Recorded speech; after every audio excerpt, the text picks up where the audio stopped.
Today we're going to be installing a ShinePay Spark. We have an ALCD2 with a number 4 harness on this multi-load Speed Queen machine.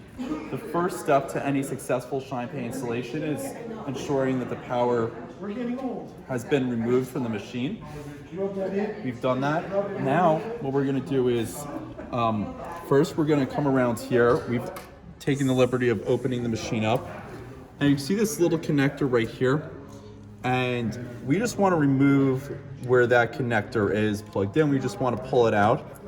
And we're going to plug our ShinePay Spark harness into that same spot right there, and that's our power connector. And that just clicks in like that, right there.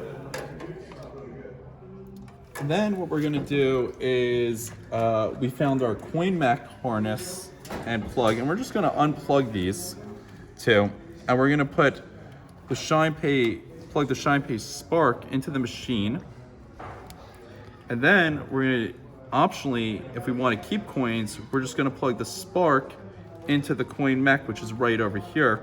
So we're just gonna plug that in like that, tuck it away somewhere where it's out of the way, not gonna be bothered by anything, and button the machine all up, and that's the end. And you wanna grab a QR code, and you just wanna make sure that the QR code matches the ShinePay Spark.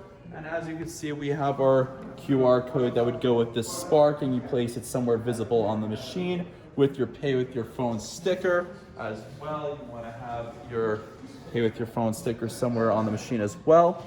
And that's the whole ShinePay install on this multi-load Speed Queen machine.